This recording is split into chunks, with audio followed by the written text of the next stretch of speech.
There is a standard of life described in the New Testament which God wants us to live by.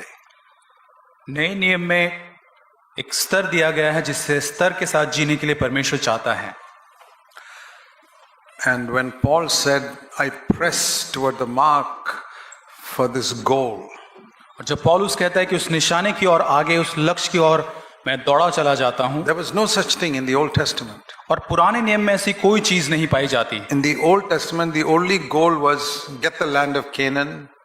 और पुराने नियम में एक ही लक्ष्य था कि किसी भी तरह से उस वाचा के देश में पहुंचना है And drive all the giants away, और पूरी तरह से वो जो दानव जो है उनको बाहर निकाल देना है get their property, और पूरी तरह से उस संपत्ति को ले लेना है and enjoy all the wealth God gives you there, और हर एक धन जो परमेश्वर वहां देता है उसका आनंद लेना है and go 3 times a year to Jerusalem and offer the sacrifices. और साल में 3 बार यरूशलेम में जाना है और बलिदान को चढ़ाना है.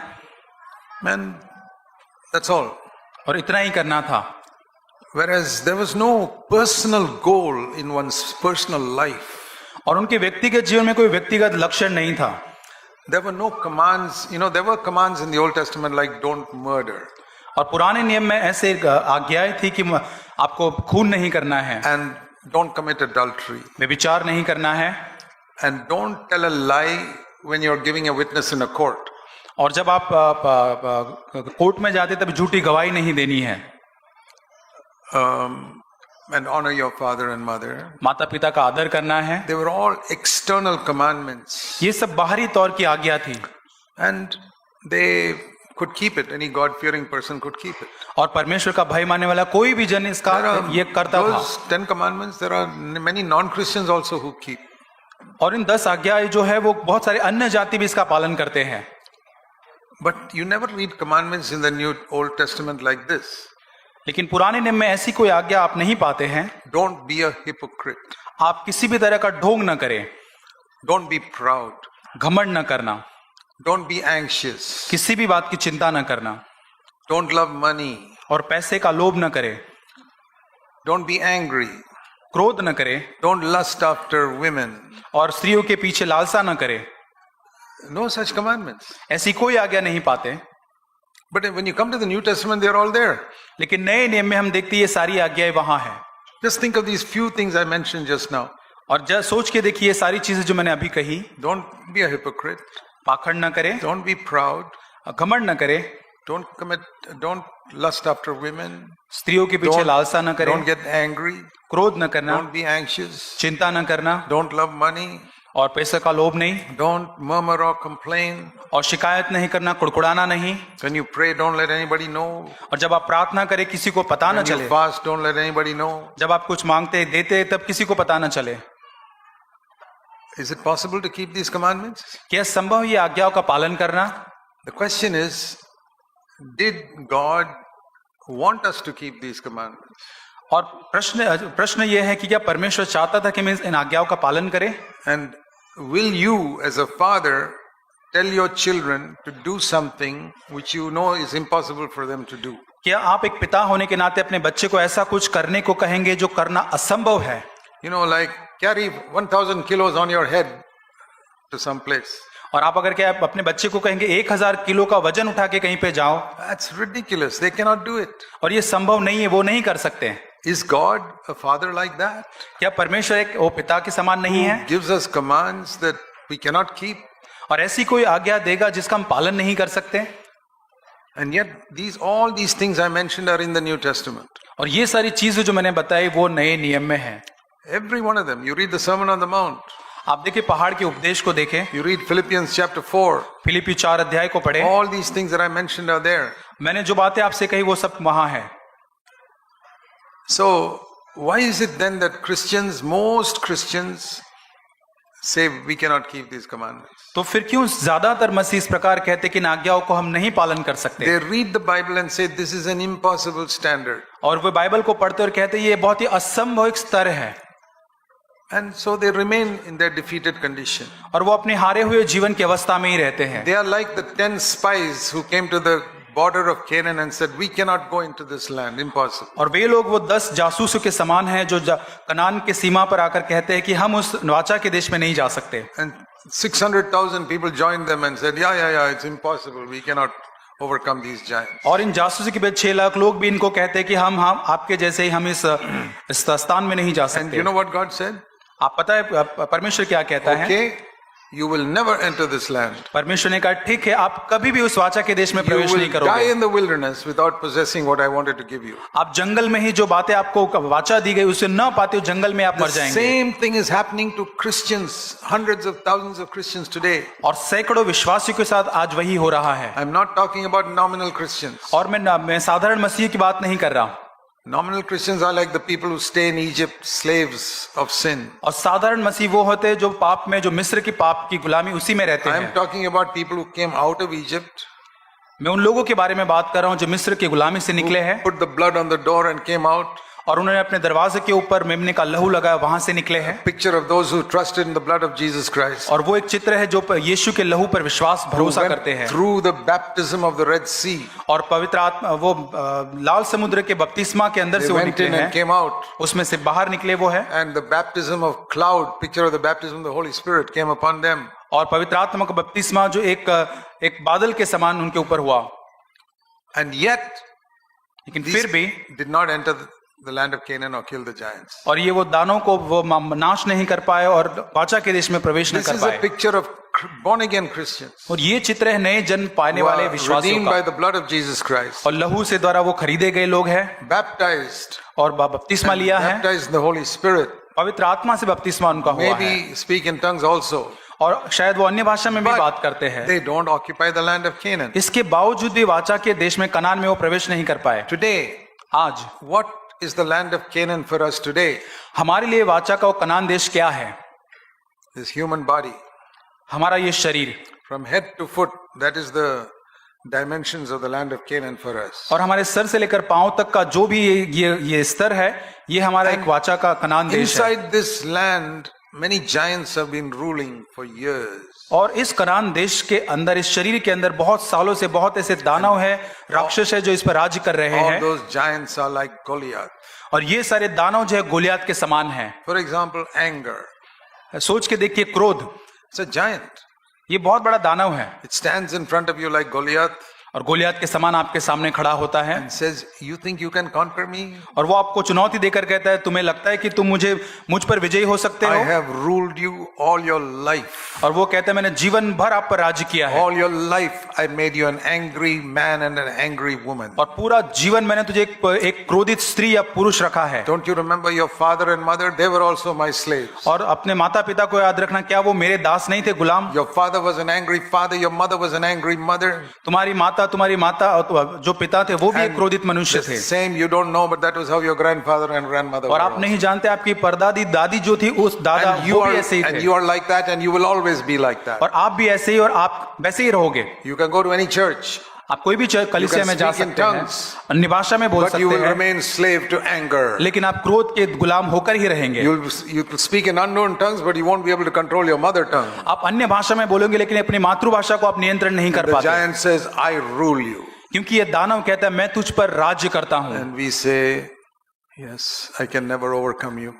और फिर हम कहते हैं, हाँ, मैं कभी क्रोध के ऊपर मैं विजय नहीं हो That's सकता। how all the Israelites stood before Goliath. और इसी प्रकार इस्राएली उस गोलियात के सामने खड़े थे, Till one person, young boy called David came. और एक जवान व्यक्ति दाऊद नाम का He वहां was खड़ा not हुआ, strong. He was not stronger than Goliath. और वो गोलियात से सामर्थ्य But मजबूत नहीं था। he said, "You come to me with all this power. I come to you in the name of the Lord." और वो कहता है, तू बड़े शस्त्रों को लेकर आता है, लेकिन मैं यीशु परमेश्वर के नाम See, से तेरे सामने आता We हूँ। tell children, David killed Goliath with a stone. हम बच्चों को कहते हैं कि दाऊद ने एक पत्थर से गोलियात को मारा। It's okay. We can tell children that. हम बच्चों को कहना ये ठीक बात है, To grown-up people, we say David killed Goliath by faith. लेकिन जो बड़े विश्वासी उनसे इस प्रकार कहते हैं कि दाऊद ने गोलियात को विश्वास के द्वारा His मारा, faith in God made that stone go directly to the place where it could kill और Goliath. दाऊद का विश्वास जो परमेश्वर पे था उसके द्वारा पत्थर उसके सीधे सिर पर गिरा। Same with Caleb and Joshua. और उसी प्रकार कालेब और यहोशुआ के साथ, They were not stronger than the giants. और वो जो दानव थे उससे मजबूत वो नहीं थे। They said, "But if God helps us, which giant can stand before us?" और वो कहते हैं कि अगर परमेश्वर हमारा सहायक तो कौन सा दानव शूरवीर हमारे सामने खड़ा रह They सकता were है। 80 years old. 80 साल के वे हैं They didn't trust their muscles. और उनके जो खुद की ताकत है उसके ऊपर वो भरोसा नहीं Trusted रखते, God. लेकिन परमेश्वर पर। So, to press on to God's highest परमेश्वर के उच्च स्तर तक बढ़ने के is लिए like occupying the whole land of Canaan. वो कनान का सारा देश जिस पर हमें राज्य करना They है, could not occupy it in one day. और वो एक दिन पर उस पर राज्य नहीं कर पाए। Just like God did not recreate the earth in one day.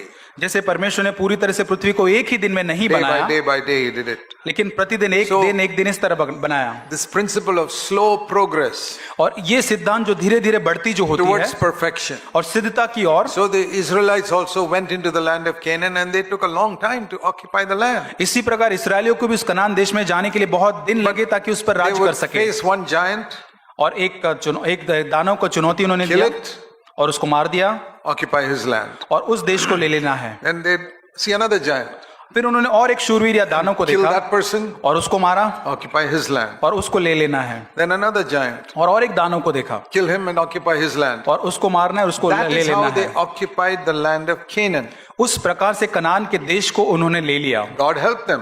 परमेश्वर ने उनकी सहायता की। Their strength, they could never kill even one giant. उनकी खुद की सामर्थ्य से वो कभी भी एक दानव या शूरवीर को That भी is ना the मार picture of the सकते। life of victory. और यही एक चित्र है विजयी जीवन का। You don't conquer everything in one day, एक ही दिन में आप सब पर विजय नहीं प्राप्त करते, but one sin at a time, लेकिन एक पाप एक दिन में, and not in your own strength.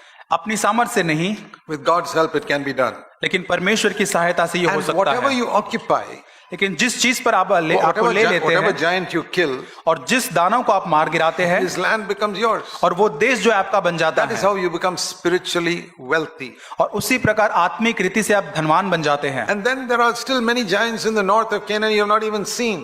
और बहुत सारे ऐसे दानव आगे हैं कनान के देश में रास्ते में जिनको आपने अभी नहीं देखा है। So there are many sins in our life which we have not even seen. ऐसे बहुत सारे पाप हमारे जीवन में जहां आज तक हमने उसे देखा तक नहीं है। When I was converted, और जब मेरा उद्धार हुआ I knew certain things were sin. और मुझे पता था कुछ बातें करना या नहीं करना That is पाप like the है, small mini giants that I can see. और तब मैं छोटे छोटे जो दानव थे उसको मैं इस प्रकार देख पाया। But now, after 58 years, लेकिन अब 58 साल के बाद after killing many giants in my life, और मेरे जीवन के बहुत सारे दानव को मारने के I बाद, am discovering new giants that I never even knew existed. और अभी मैंने बहुत अनेक और दूसरे दानवों को देखा जो मैंने नहीं देख पाया। Little things छोटी छोटी बातें which other people don't even call sin. और जो और लोग उसको पाप तक नहीं कहते, But when you press on to perfection, you see that as sin. लेकिन जब आप सिद्धता की ओर आगे बढ़ते तब अब आप उसे पाप के रूप में देख पाते So, हैं। you know, there is a battle all the way till the end of our life. और हमारे जीवन के अंत तक उस रास्ते में हर एक दिन एक युद्ध है। The Christian life is a battle from beginning till the end. और मसीह जीवन शुरुआत से लेकर अंत तक एक युद्ध का But it जीवन is है। a battle in which the Lord can help us win every time without a defeat. लेकिन ये ऐसा युद्ध है जहां परमेश्वर हमारी सहायता कर सकता है ताकि हम उसमें जीत सके। A giant may push me down for a moment, but I'll finally get up and kill him. वो दानव शायद मुझे थोड़ी देर के लिए नीचे गिरा सकता है, लेकिन उसे हटाकर मैं आगे बढ़ सकता हूँ। But you must believe that the Lord will help you to bring every giant beneath your feet. और आपको इस चीज पर विश्वास करना है कि परमेश्वर आपकी सहायता कर सकता है उस दानव को गिराने के लिए। Romans 6:14. Romeo 6:14। See, sin cannot have dominion over you because you're under grace and not under law. और इस प्रकार वचन कहता है, तब तुम पर पाप की प्रभुता न होगी क्योंकि तुम व्यवस्था के अधीन नहीं वरन अनुग्रह के अधीन हो। Let me read it like this. हम इस प्रकार इसे पढ़ते हैं, No sin can conquer you, कोई भी पाप मुझ पर प्रभुता न but करेगा, you will conquer sin. लेकिन मैं पाप पर विजयी Every sin होऊंगा। will be under your feet. और हर एक पाप हमारे पांव के नीचे होगा। What does it mean, not under law? और उसका मतलब क्या है कि व्यवस्था के अधीन न होना। It means you're not fighting in your own strength. इसका मतलब कि आप अपनी सामर्थ्य में लड़ाई नहीं कर रहे हैं। Under law means you yourself are trying to kill the giant. और व्यवस्था के अधीन रहना मतलब अपने खुद की ताकत से उस दानव को मार गिराने की कोशिश You करना। tried that for years and he always defeated you. और बहुत सालों से आपने इस प्रयत्नों को किया और हर बार आप हारे हैं। But now, grace is God's strength coming to help you. लेकिन हम अनुग्रह के अधीन, जिसका मतलब परमेश्वर की सामर्थ्य से उसको मार गिराते हैं Then you can bring him under your feet. और उसके बाद उसको एक दिन पैरों तले So लाते as हैं। long to be under law means you're keeping on struggling with your own strength. You will never win. I'll tell you, in 100 years you will not win और तुम व्यवस्था के अधीन रहकर अगर करेंगे तो 100 सालों तक भी आप उस पर विजय नहीं प्राप्त because you're पाएंगे। struggling yourself. आप संघर्ष करते रहेंगे अपने आप से। You have to ask God for His grace or His power. हमें परमेश्वर से अनुग्रह या उसके सामर्थ को मांगना है। See, what does grace mean? और अनुग्रह का मतलब क्या है? See 2 Corinthians 12. दूसरा कुरिन्थिय 12 अध्याय। The Lord told Paul, प्रभु पौलुस से कहता है यहाँ 2 Corinthians in chapter 12, दूसरा कुरिन्थिय 12 अध्याय verse 9. 9 वचन। You read it as one sentence. उसको एक ही शब्द एक ही वाक्य में My पढ़ें। grace is sufficient for you because my power is perfected in your weakness. मेरा अनुग्रह तेरे लिए काफी है क्योंकि मेरी सामर्थ निर्बलता में सिद्ध होती है। See, my grace is equal to my power. That's what this verse says. इसका मतलब है कि मेरा उसका अनुग्रह जो उसकी सामर्थ के बराबर है। That's the meaning of this. और उसका मतलब ये होता है, Why is my grace sufficient to help you in every situation? क्यों परमेश्वर का अनुग्रह हमारे लिए हमारी हर एक निर्बलता में काफी है? Because my grace is the same as my power. क्योंकि उसका जो अनुग्रह है उसके सामर्थ के बराबर My है। power will perfect itself completely in your weakness. और मेरा सामर्थ्य आपकी निर्बलता के अंदर तुम्हें पूरी तरह से सिद्ध करेगा। Paul says, if that is the case, I will boast in my weakness. और पौलुस कहता है कि अगर ऐसी बात है तो मैं अपने बड़े आनंद से निर्बलताओं पर घमंड Because करूंगा, then the power of Christ will rest on me. क्योंकि मसीह की सामर्थ मुझ पर प्रभुता So I have करेगी। to come to Jesus and say, Lord, I am weak. I cannot conquer this anger and this lust and all these things. और तभी यीशु के पास आकर हमें ये कबूल करना है कि प्रभु अपने सामर्थ से इस क्रोध के ऊपर विजय नहीं I पा want you to सकता। give me the power of your Holy Spirit. मुझे पवित्र आत्मा के आपके सामर्थ I चाहिए। want you to pour out upon me the spirit of grace. और ये अनुग्रह का जो सामर्थ जो अनुग्रह मुझ पर आप उंडेलें Fill me from within और मुझे भीतर से भरिए so that I can overcome. ताकि मैं विजयी प्राप्त कर सकूं। So, but that will only come if you believe that God, what God has commanded is really the command of God. आप तभी इस पर विश्वास करें क्योंकि तब जब परमेश्वर ने आपको आज्ञा दी सच में वो आपके लिए एक आज्ञा है।